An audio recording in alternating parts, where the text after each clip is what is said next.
नमस्कार, मैं हूं संजय शर्मा। आप देख रहे हैं 4 PM news network. Rahul Gandhi कुछ साल पहले तक जिसे पप्पू बनाने में एक बहुत बड़ी ताकत खर्च हुई, भारतीय जनता पार्टी की, आरएसएस की और कुछ कारपोरेट घरानों के साथ मीडिया घरानों की। वो व्यक्ति शांति से सुनता रहा, रिएक्ट नहीं किया। फिर भारत जोड़ो यात्रा शुरू करी। कोई सोच नहीं सकता था कि कन्याकुमारी से कश्मीर तक एक यात्रा एक व्यक्ति और एक पार्टी की तस्वीर बदल सकती है। इस यात्रा ने कांग्रेस का पूरा इतिहास और भूगोल ही बदल दिया। क्या रही ये यात्रा? क्या रहा कांग्रेस का परिणाम? किस तरह कांग्रेस का ग्राफ अचानक बढ़ा? इस विषय पर बात करने के लिए आज मैं आपको लेके चलता हूं देश के सबसे, जिनको मैं योग पत्रकार कह सकता हूं, जिनका अध्ययन, जिनका अनुभव सबसे ज्यादा है, 35 से ज्यादा किताबें लिखी हैं। मैं आपको बार बार परिचय कराता हूं। डॉक्टर अभय दुबे जी का एक शानदार चर्चा उनके साथ करने का मन है, तो कांग्रेस पे आज हम लोग चर्चा करते हैं। चलते हैं उनके पास। स्वागत है अभय जी आपका। आज हम लोग बात करना चाह रहे थे आपसे कि मुझे उम्मीद नहीं थी कि कोई व्यक्ति इतने शांत होकर अपने ऊपर इतने लंबे आरोप झेल सकता है। पप्पू पप्पू, इधर से आलू डालो, उधर से सोना निकलेगा, जान तमाम लंबे लंबे आरोप। लग रहा था कि कांग्रेस खत्म हो गई, लेकिन पिछले एक साल में अप्रत्याशित रूप से कांग्रेस ने कमाल कर दिया। क्या लगता है आपको कि क्या ये भारत जोड़ो यात्रा का ही परिणाम है या कुछ और है जो कांग्रेस का ग्राफ लगातार बढ़ा रहा है? देखिए, मैं इसको 2-3 तरह से देखूँगा और वो मैं आपके सामने रखूँगा। आपकी प्रतिक्रिया भी अपेक्षित रहेगी। जब 2019 का चुनाव कांग्रेस ने हारा था और मैं मानता हूँ काफ़ी बुरी तरीके से हारा था, तो राहुल गांधी कांग्रेस के अध्यक्ष थे। उसके बाद उन्होंने अध्यक्ष पद से इस्तीफा दे दिया। उस समय से लेकर उस क्षण तक जब उन्होंने भारत जोड़ो यात्रा करने का निर्णय लिया, जो राहुल गांधी हम लोगों के सामने थे, वो कोई और ही राहुल गांधी थे। ये वो राहुल गांधी थे जिनके बारे में आज के राहुल गांधी कहते हैं कि मैंने उस राहुल गांधी को मार दिया। तो उन्होंने, उनके सलाहकार जो भी रहे हों, जिन्होंने भी उनको राय दी हो, जिन्होंने भी योजना बनाई हो, और मेरा मानना है कि राहुल गांधी की उसमें निर्णायक भूमिका रही होगी। राहुल गांधी सड़कों पर उतरे और उन्होंने तय किया कि अब वो अपने आप को जनता के सामने झोंक देंगे। देखिए, राजनीति एक ऐसी नदी होती है जिसके अंदर, जिसके वेग की परवाह किए बिना, इसकी गहराई की परवाह किए बिना आपको उसमें कूदना पड़ता है। भले ही आपको 1-2 डुबकियां लग जाएं, भले ही आपको 1-2 पत्थर आपसे टकरा जाएं, उसकी परवाह किए बिना जब आप नदी में कूदते हैं और धार के खिलाफ तैरते हैं, तब दरअसल राजनीति में आपकी प्रगति होती है। और राहुल गांधी ने भारत जोड़ो यात्रा करके वही किया। उन्होंने वो धार के खिलाफ तैरे। इसका क्या परिणाम निकला? पहला परिणाम तो निकला कि उनके पप्पूकरण की जो प्रक्रिया थी, जिसमें आपने बिल्कुल ठीक ही कहा कि कौन-कौन सी ताकतें शामिल थीं, वो उस पप्पूकरण की प्रक्रिया पूरी तरीके से सिफर हो गई। उसका पिछला प्रभाव भी समाप्त हो गया। पप्पूकरण एक ऐसी प्रक्रिया थी, न आज ना इसका इतिहास है, न वर्तमान है और भविष्य तो है ही नहीं। यानी इतिहास भी समाप्त हो गया। इतनी तेजी के साथ, कितनी फर्जी चीज़ थी, इसका अंदाज़ा लगाइए आप। एक व्यक्ति के चरित्र हनन की और उसकी बेइज्जती करने की जो प्रक्रिया थी, वो कितनी तेजी के साथ खत्म हुई। आज तो हालत ये है कि राहुल गांधी की जो बढ़ी हुई ताकत है, जनता के बीच में उनकी जो पैठ है और पूरी राजनीति को प्रभावित करने की उनकी जो क्षमता है, इस क्षमता के कारण बीजेपी वाले परेशान हैं कि उनकी तुलना किससे करें। तो पिछली बार उनके ट्विटर हैंडल ने क्या किया? राहुल गांधी की रावण से तुलना कर दी। और आप जानते हैं कि रावण, ठीक है, रावण भारतीय मानस में रावण की छवि एक खलनायक के तौर पर दर्ज है, लेकिन इसी के साथ-साथ हर व्यक्ति जो उनको खलनायक समझता है, ये भी मानता है कि रावण एक बहुत महापंडित था, महाज्ञानी था, महापराक्रमी था और इतना पराक्रमी था कि वो केवल भगवान के हाथ से, भगवान के मुकाबले ही हारा और वो किसी से नहीं हारा। तो रावण से उनकी तुलना की। लोगों ने कहा कि बड़ी गलत किया इन्होंने। मैंने तो उस वक़्त भी कहा था कि ये इस बात का सबूत है कि भारतीय जनता पार्टी कितनी घबराई हुई है और उसकी समझ में नहीं आ रहा है कि राहुल गांधी के बढ़ते हुए प्रभाव को की रोकथाम कैसे की जाए। अच्छा, जब उन्होंने भारत जोड़ो यात्रा की, पॉलिटिक्स एक्शन का नाम है, पॉलिटिक्स ट्वीट करने का नाम नहीं है, पॉलिटिक्स बयान देने का नाम नहीं है, पॉलिटिक्स केवल मीटिंगें करके और रणनीति बनाते रहने का नाम नहीं है। पॉलिटिक्स तो एक्शन का नाम है और जब एक्शन में आप जाते हैं तो उसमें से रणनीति अपने आप निकलती है। जैसे ही वो भारत जोड़ो यात्रा की, जो एक बहुत ही सघन, बड़ा आंदोलनकारी जनसंपर्क अभियान था, जो मेरा मानना यह है कि मुद्दतों से भारत में ऐसा कोई अभियान नहीं चला था और सतत वो सड़क पर चलते रहे और जिस तरह की उन्होंने बातें की उससे उनकी तपस्वी की छवि सामने आई। उनकी दाढ़ी, उनके कपड़े, कड़ी सर्दी में केवल एक टी शर्ट पहन के चलना, उससे बिल्कुल ऐसा लगा कि राहुल गांधी के भी पुराने राहुल गांधी के अंदर से एक तपस्वी राहुल गांधी ने जन्म लिया और इन सब बातों से भाजपा डर गई, घबरा गई। दबी आवाज में राष्ट्रीय स्वयंसेवक संघ तक ने राहुल गांधी की अनुशंसा की और प्रशंसा की और कांग्रेस के नेताओं ने भी उनकी शुरू में खिल्ली उड़ाते थे, वो सब बंद कर दी। मेरा मानना है कि भारत जोड़ो यात्रा है राहुल गांधी के व्यक्तिगत कैरियर और कांग्रेस के सांगठनिक कैरियर दोनों के लिए ये एक गेम चेंजर साबित हुई और उसका परिणाम आज हम जो विधानसभाओं के चुनाव चल रहे हैं उन विधानसभाओं के चुनावों में देखते हैं।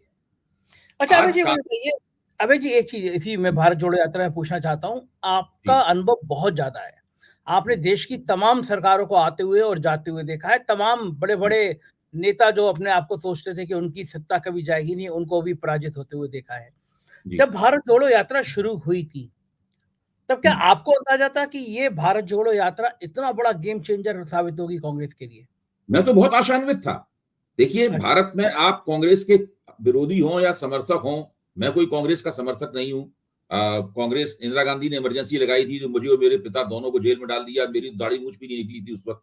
मैंने तो बीए पार्ट 1 का इम्तिहान भी जेल में दिया, thanks to Indira Gandhi emergency. हाँ, तो मैं कहना ये चाहता हूं, लेकिन अगर आपको भारतीय लोकतंत्र की तंदुरुस्ती का ख्याल है, अगर आप भारतीय लोकतंत्र की हुलिया दुरुस्त रखना चाहते हैं, तो फिर भारतीय जनता पार्टी के मुकाबले एक ही पार्टी इसको चुनौती देने की स्थिति है पूरे देश में, स्थिति में है, वो है कांग्रेस। तो आपको कांग्रेस की हुलिया और तंदुरुस्ती का भी ख्याल रखना होगा। आपकी निजी पसंदगी नापसंदगी अलग बात है, लेकिन जिस लोकतंत्र में हम लोग हैं, आज हम और आप मिलकर स्वतंत्र रूप से बातचीत कर पा रहे हैं, ये आजादी हम लोगों से छिन जाएगी अगर भारतीय लोकतंत्र में राजनीतिक संतुलन बिगड़ गया, जो धीरे धीरे बिगड़ता जा रहा था।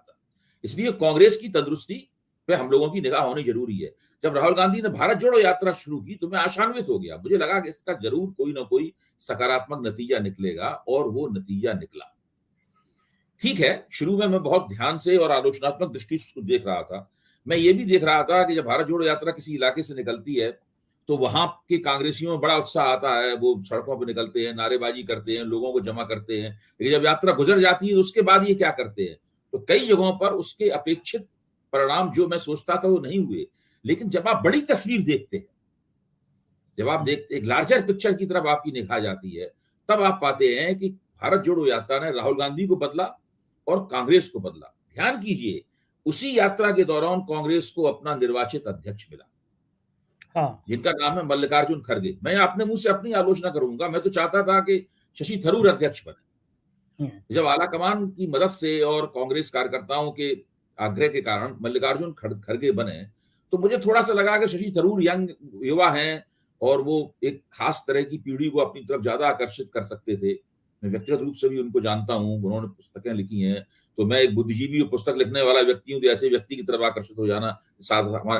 लेकिन मल्लिकार्जुन खड़गे ने जिस तरह से कांग्रेस के संगठन को संभाला, जो बिल्कुल निष्क्रिय पड़ा हुआ था, रोजमर्रा की समस्याएं हल की, सूबों में जहां पर कांग्रेस के छत्रपों के बीच में मारकाट चल रही थी, उन सबको ठंडा किया, कहीं तलवारें म्यानों में डलवाई, लोगों के मुंह पे पट्टी लगाई, वगैरह वगैरह जो किया, राजस्थान में जो किया, उससे पहले कर्नाटक में जो किया, उससे मैं समझता हूं कि मल्लिकार्जुन खड़गे का अध्यक्ष बनना भी कांग्रेस के हक में गया।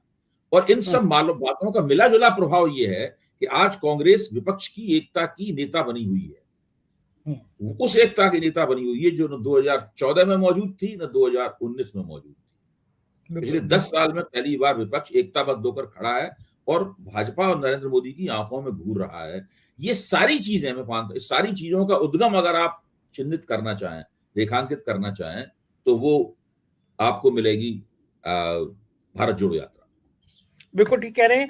इस यात्रा का राज्यों पे क्या क्या असर देखते हैं अभय जी, अगर पूरी बड़ी तस्वीर दिखी जाए, खासतौर से दक्षिण से लेकर और फिर महाराष्ट्र तक, इस यात्रा का क्या क्या आपको लग रहा है कि क्या क्या अपेक्षित पड़ा? इस यात्रा का पहला सकारात्मक असर तो कर्नाटक के ऊपर पड़ा।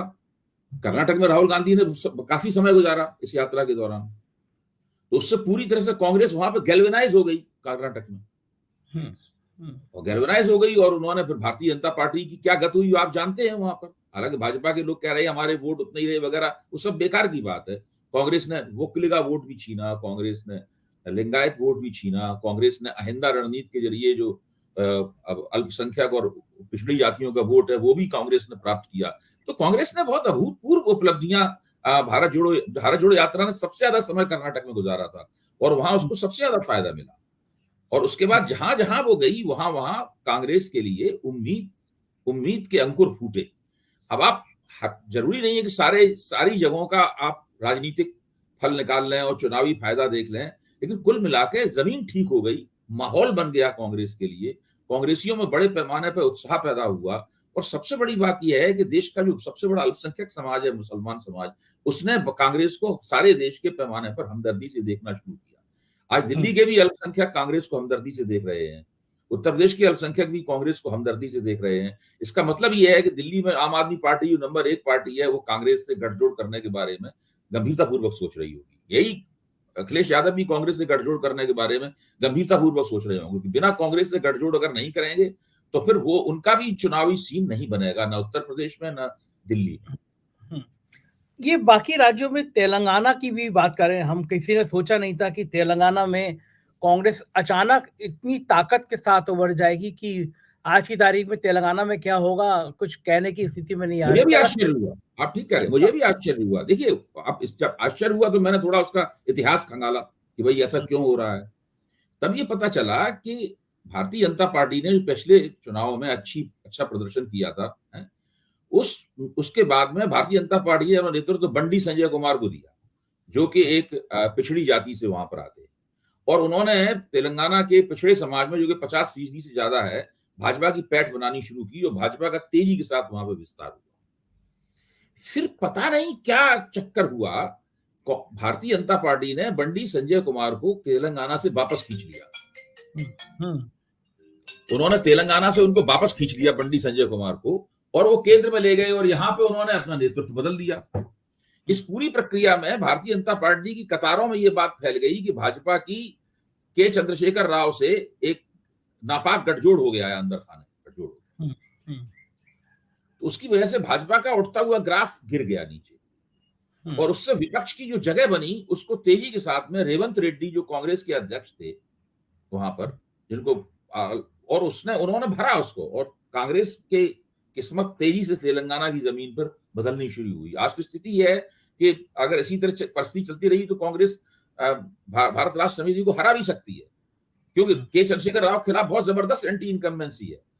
जब स्टीव वोटर ने सर्वे किया था, ये वाला नहीं इससे पहले वाला, तो 50% से ज्यादा लोग कह रहे थे कि मुख्यमंत्री के तौर पर उनको नापसंद करते। तो कांग्रेस ने अगर तेलंगाना में अपनी वापसी की और वहां कांग्रेस ने सरकार बना ली तो मैं समझता हूं कि ये कांग्रेस के लिए एक दूसरा गेम चेंजर साबित होगा भारत जोड़ो यात्रा के बाद। देखिए, सभी पार्टियों को चुनावी मैदान में अपनी सफलता साबित करनी होगी, और कांग्रेस के लिए अब ये सुनहरा मौका है। उसने वो सफलता हिमाचल प्रदेश और कर्नाटक की जीत से साबित करनी शुरू कर दी थी। अगर वो मध्य प्रदेश जीत लेती है, जो मेरा विचार है जीत लेगी, अगर वो छत्तीसगढ़ में अपनी सरकार बचा लेती है, पहले ऐसा नतीजा तो नहीं निकलेगा जो पिछली बार निकला था, लेकिन सरकार अगर वो बचा लेती है, अगर वो तेलंगाना में अपनी वापसी कर लेती है, और अगर वो राजस्थान की जमीन पर भाजपा को करारी टक्कर देती है, नजदीकी होता है चुनाव, मुझे पक्का यकीन है कांग्रेस इससे बेहतर तैयारी, इससे बेहतर रिहर्सल 2024 का कोई हो नहीं सकता। इस स्थिति में आपको क्या लगता है कि 2024 में जब इंडिया गठबंधन है, अगर मान लीजिए कल्पना करिए कि वो सत्ता से 270-280 तक आ जाता है, तो क्या कांग्रेस दावा करेगी कि प्रधानमंत्री हमारा होना चाहिए, या विपक्ष बाकी बिखरा हुआ विपक्ष, चाहे उसमें नीतीश हो, चाहे अगर केवल आंकड़ों पे आप जाते हैं तो मैं ये कहूंगा कि अगर भारतीय जनता पार्टी 250, 240, 250 के आसपास आती है तो वो एक बहुमत की पार्टी नहीं रह जाएगी, फिर उसको गठजोड़ पार्टनर्स की तलाश होगी।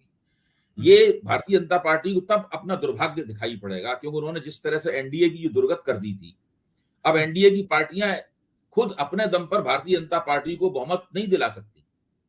वो तो कुल मिलाकर 10-12 सीटें जीतने की स्थिति में भी नहीं है जो उनकी पार्टियां हैं, क्योंकि बड़े जितने घटक थे वो उनको छोड़ के जा चुके हैं।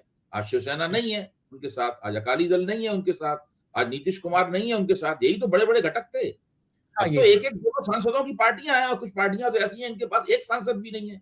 वो भाजपा हाँ, को दूसरी सीटें जिताने में मदद तो कर सकती हैं अपनी बिरादरी के वोट लाकर, खुद नहीं कोई सीट जीत सकती। हम्म, फिर भारतीय यही सोच के शायद भारतीय जनता पार्टी ने बीआरएस के साथ में एक खुफिया समझौता किया होगा। यही सोच के वो जगन मोहन रेड्डी के साथ में एक खुफिया समझौता किए हुए हैं। यही सोचकर वो नवीन पटनायक के साथ एक खुफिया समझौता किए हुए हैं कि अगर ऐसा हुआ कि अगर हमें 272 सीटें नहीं मिली और हम 250 240 पर रह गए और फिर हमें 25 30 या 40 सीटों की आवश्यकता पड़ी, तब हम इन क्षेत्रीय शक्तियों के साथ में गठजोड़ करके वो सीटें प्राप्त करेंगे। तो ये भाजपा का, इसे कह सकते हैं आपके वो दूसरी या तीसरी रणनीति के लिए भी पहले से उन्होंने इस तरह पेशबंदी कर रखी है। लेकिन क्या अभय जी, अब जो बाकी सहयोगी दल मान लीजिए, इनको मान भी लिया जाए थोड़ी देर को ये सहयोगी दल है, क्या यह भाजपा के प्रति उतना आश्वस्त हो पाएंगे जितना अटल बिहारी वाजपेयी के समय में हुआ करते थे, भरोसा था कि धोखा नहीं मिलेगा? नहीं हो अब क्या सकते, लगता है? नहीं हो सकते, क्योंकि अब तो उन्होंने देख लिया है कि भाजपा सबके पैर पे पैर रख रही है। भाजपा का नारा है 100% भाजपा। भाजपा का नारा है कि हम हर जगह चप्पे चप्पे में भाजपा, हम किसी के लिए कोई गुंजाइश नहीं छोड़ेंगे। वो भाजपा चली गई जो कि क्षेत्रीय शक्तियों के साथ गठजोड़ करके आगे बढ़ रही थी। अटल अडवाणी की भाजपा नहीं है। इसलिए उस भाजपा के लिए राष्ट्रीय जनतांत्रिक गठजोड़ और एनडीए महत्वपूर्ण था। आज की भाजपा के लिए भाजपा महत्वपूर्ण है, एनडीए महत्वपूर्ण नहीं है। तो यही कारण है कि इसी प्रक्रिया में 10 साल में एनडीए लगभग एक डिसफंक्शनल मोर्चा बन गया। एक ऐसा मोर्चा बन गया जो बिल्कुल ठप पड़ा हुआ था और वो ठप हो ही गया। इसीलिए आप उत्तर प्रदेश के नेताओं को फोन करते हैं, वो प्रकाश राजभर को खुद प्रधानमंत्री ने फोन किया कि भाई आ जाइए आप दिल्ली की मीटिंग में। ये हालत थी। अब तो हालत ये होती है कि एनडीए होता है तो प्रधानमंत्री केवल भाषण देते हैं और चले जाते हैं और किसी नेता का भाषण नहीं होता। ऐसा एनडीए पहले थोड़ा था। उस एनडीए के तो जॉर्ज फर्नांडिस अध्यक्ष हुआ करते थे, उसमें नीतीश कुमार एक बहुत बड़ी हस्ती थे, उसके अंदर बाल ठाकरे एक बहुत बड़ी हस्ती थे, उसके अंदर प्रकाश सिंह बादल और सुखबीर सिंह बादल बहुत बड़ी हस्ती थी। सब खत्म हो चुका है। नरेंद्र मोदी ने एनडीए को बर्बाद कर दिया और इसका खामियाजा उन्हें तब भुगतेंगे जब उनको पूरा बहुमत अकेले दम पर नहीं मिलेगा। ये मैं मेरे मेरा एक बात मुझे और याद आई कि आपको याद होगा जेपी नड्डा बिहार गए थे, तो जेपी नड्डा ने कह दिया था कि हम तो क्षेत्रीय दल का अस्तित्व खत्म करेंगे अब। तो हाँ लड़ाई हाँ, की बिल्कुल शुरुआत ही वहां से हुई बिल्कुल थी। बिल्कुल ठीक कह रहे। वो क्षेत्रीय दलों, देखिए ये 90 के दशक की भाजपा, 80 के दशक की भाजपा क्षेत्रीय दलों से दोस्ती के लिए जानी जाती थी। तब वो मिलकर कांग्रेस पर अटैक करते थे कि ये क्षेत्रीय शक्तियों के खिलाफ। आज की भाजपा उस कांग्रेस से भी ज्यादा कठोरता पूर्वक क्षेत्रीय शक्तियों के खिलाफ। उसको लगता है क्षेत्रीय शक्तियां हिंदुत्ववादी हिंदू राष्ट्र बनाने में अड़ंगा डाल रही हैं। क्योंकि क्षेत्रीय शक्तियां होती हैं, उनको मुसलमान भी वोट देते हैं। उनका आमतौर पर जो किरदार है वो सर्वधर्म समभाव का किरदार है, जो कि भाजपा का किरदार तो सर्वधर्म समभाव का है नहीं। अबे जी, कांग्रेस की बात करें तो वहां पे एक चर्चा ये भी हो रही है कि खड़गे जी बड़ी अध्यक्ष बने हैं और कांग्रेस को लगता था कि एक दलित अध्यक्ष बना के कांग्रेस के कुछ नेता ये बयान देंगे कि एक दलित प्रधानमंत्री भी हम दे सकते हैं देश को। लेकिन इधर देखने को आ रहा है कि राहुल गांधी ही फोकस में है, खड़गे जी कहीं नेपथ्य में हैं। तो ये बात क्या कांग्रेस के अंदर कुछ नुकसान, कुछ नहीं, मैं परेशानी ये पैदा? मानता हूँ कि खड़गे कांग्रेस अध्यक्ष जरूर हैं और उनकी वजह से कांग्रेस को बहुत लाभ हुआ है और कांग्रेस में वैल्यू एडिशन हुआ है कांग्रेस में बहुत जबरदस्त। लेकिन कांग्रेस के नेता तो राहुल गांधी है भाई। जमीन पर लड़ाई तो उन्होंने ही लड़ी है राहुल गांधी ने। तो राहुल, ऐसा नहीं है कि ऐसी कोई योजना बात नहीं थी। तो मीडिया के अंदर लगाई जाने वाली उड़ान भी होती है, कयास भी होते हैं कि आप खड़गे को दलित हैं चेहरे पर उतार दें। मुझे नहीं लगता कि कांग्रेस इस योजना पर काम कर रही है। ये बात सुनने में बड़ी मनोरंजक लग सकती है कि भाई कांग्रेस एक दलित चेहरे को उतारेगी तो भाजपा किस तरह परेशानी में पड़ जाएगी। नहीं, देखिए अपने नेता को छोड़ के कोई दूसरी पार्टी को परेशानी नहीं। कांग्रेस के नेता राहुल गांधी है, ये एक स्थापित तथ्य है। सबसे ज्यादा वोट राहुल गांधी के नाम पे ही कांग्रेस को मिलता है। इस तथ्य को आप पीछे कर दें और फिर एक नई रणनीति के नाम पे आप एक दलित चेहरे के नाम पे मल्लिकार्जुन खड़गे को लाएं, इस प्रकार की रणनीतियां मुंह के बल गिरती हैं। अबे जी, अगर इंडिया गठबंधन की सरकार बनाने की नौबत आती है तो क्या आपको लगता है क्षेत्रीय दल कहेंगे, नीतीश कहेंगे, अरविंद केजरीवाल कहेंगे, ममता बनर्जी कहेंगी प्रधानमंत्री हमें बनाओ, या फिर कांग्रेस कहेगी कि कौन प्रधानमंत्री? कितना जीतता है इस पर निर्भर करेगा, कौन कितना जीतता है और भाजपा कितना हारती है। देखिए भाजपा अगर हारेगी, भाजपा की सीटें कम होंगी तो उसका ज्यादा ज्यादा फायदा तो कांग्रेस को होगा। भाई जिन इलाकों में भाजपा ने सबसे ज्यादा सीटें जीती हैं वो इलाके तो कांग्रेस के प्रभुत्व वाले इलाके हैं ना। भाजपा हारेगी तो इन इलाकों में हारेगी, हर जगह उसकी लोकसभा में 15-20% स्ट्राइक रेट कम होगा उसका। मैं ये नहीं हाँ कह रहा हूं ठीक। कि भाजपा का 100%, 50%, 70% स्ट्राइक रेट कम हो जाएगा, लेकिन अगर कांग्रेस अपने प्रभाव के इलाकों में भाजपा के स्ट्राइक रेट में 15 से 20%, 25% की गिरावट नहीं कर सकती, तो फिर कांग्रेस को फिर 100-150 सीटें नहीं मिलेंगी। और जिस पार्टी को 100-150 सीटें भी नहीं मिलेंगी, वो पार्टी कैसे सरकार बनाएगी? लेकिन ये अभी से गठबंधन में बीच में कई दरारें भी दिख रही हैं। उत्तर प्रदेश में अखिलेश यादव और कांग्रेस के बीच में एक लाइन खींची हुई है। कुछ कांग्रेस के नेता इस बात को तर्क दे रहे हैं कि कांग्रेस को बसपा से तालमेल करना चाहिए अखिलेश देखिए, यादव की मैं तरह। नहीं मानता हूं कि ये दरारें हैं, इसको दरार मानना उचित नहीं है। पहली बात तो ये है कि भारत की राजनीति बहुत पेचीदा है, और विधानसभाओं की राजनीति पंचायत से लेकर लोकसभा की राजनीति के कई स्तर हैं। अब ये कहना कि इंडिया गठबंधन तो पंचायत से लेकर लोकसभा तक एकता होनी चाहिए, ये गलत बात है। ये मीडिया में चलने वाली लहर है, इस पर ध्यान नहीं देना चाहिए। इंडिया गठबंधन लोकसभा के लिए बना है, लोकसभा के लिए एकता बनी है। जैसे ही 15 दिसंबर को विधानसभा की राजनीति खत्म होगी, लोकसभा की राजनीति अलग छिटक कर दिखाई पड़ेगी, बिल्कुल साफ सुथरी उसका नक्शा दिखाई पड़ेगा। ये नेता इतने बुद्धिमान हैं और सबका भविष्य दांव पे लगा हुआ है। मोदी जी 2024 में अगर 2019 की तरह जीत गए तो सबको जेल भेज देंगे, सब लोग जानते हैं। और वो सब लोग विधानसभा चुनाव में तकरार हो रही है, छींटाकशी हो रही है, टांग खिंचाई हो रही है, एक दूसरे के गिरेबान पकड़े जा रहे हैं, ये सब भूल जाएंगे। आप देखना, एक पल में भूल जाएंगे। जिस दिन चुनाव नतीजे आए 24 घंटे के अंदर आपको लगेगा कि ये सब चीज तो कहीं दूर अतीत में पड़ा हुआ है। सब लोगों का फोकस लोकसभा चुनाव पे होगा, वरना मोदी जी सबकी राजनीति को स्थायी रूप से बर्बाद कर देंगे। तो यानी 3 दिसंबर के बाद आपको मानना है कि देश की राजनीति 4 दिसंबर से एक अलग मोड में चली जाएगी?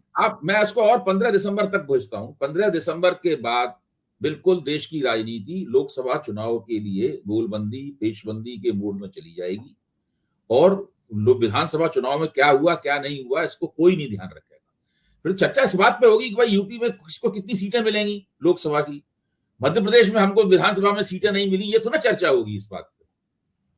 और अच्छा देखिए, कार्यकर्ता, भारत की राजनीति का किरदार गठजोड़ात्मक है, कोलिशनल है।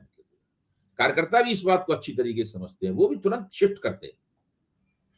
अच्छा मुझे एक बात बताइए, आपको तो चूंकि आपने राजनीति के ऊपर किताबें बहुत लिखी हैं, अध्ययन बहुत किया है, कांग्रेस को उत्तर प्रदेश में अखिलेश यादव से तालमेल करना चाहिए या मायावती से?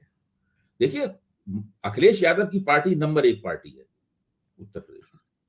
मायावती का ग्राफ लगातार गिर रहा है। 2007 में जो अभूतपूर्व चुनाव उन्होंने जीता था, उसके बाद से उनका हर चुनाव में ग्राफ गिर रहा है, और वो पिछले 2 चुनावों से निष्क्रिय पड़ी हुई हैं। उन्होंने पिछले विधानसभा चुनावों में तो बहुत उनका वोट भी गिर गया, बहुत निष्क्रिय पड़ी हुई है। मायावती की निजी साख भी खराब है, उनकी गतिविधियों पर लोगों को शक भी होता है कि कहीं अंदर खाना है, वो बीजेपी से मिली हुई तो नहीं है, या डरी हुई है, क्या कर रही हैं, वगैरह वगैरह। तो मायावती तो मेरे ख्याल से ये लोकसभा चुनाव उनके लिए अस्तित्व का सवाल बन जाएगा, और उन्हें तय करना पड़ा। अगर उन्होंने यही कहना जारी रखा कि वो अकेली चुनाव लड़ेंगी, किसी से गठजोड़ नहीं करेंगी, जिसका मतलब ये होगा कि वो भाजपा की मदद करेंगे, तो फिर उनकी राजनीति पूरी तरीके से इस चुनाव के बाद बिखर जाएगी। ना वो खुद जीतेंगी और ना वो गैर भाजपा शक्तियों को जीतने देंगी, है? तो उनकी शक्ति बिखर जाएगी। मेरे ख्याल से जो गठजोड़ बनता है वो कांग्रेस और समाजवादी पार्टी के बीच में गठजोड़ बनता है, और दूसरी अगर कोई छोटी और ताकत उसके साथ जुड़ना चाहती है, अपना दल का एक दूसरा हिस्सा जुड़ेगा, या और कुछ पार्टियां भी जुड़ना चाहती हैं जो भाजपा के साथ जिनकी सेटिंग नहीं हो पाएगी, वो भी इस गठजोड़ के साथ जुड़ेंगी। तब मायावती को ये सोचना होगा कि वो क्या करें।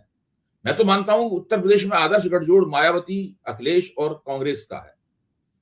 ये तीनों मिल जाए तो भाजपा की सीटें घट के आधी रह जाएंगी, कोई ताकत नहीं उनको रोक सकती। देखिए, पिछली बार जो लोकसभा चुनाव में गठजोड़ हुआ था वो विफल गठजोड़ था, उसके बावजूद भी भाजपा की 10 सीटें कम हो गई।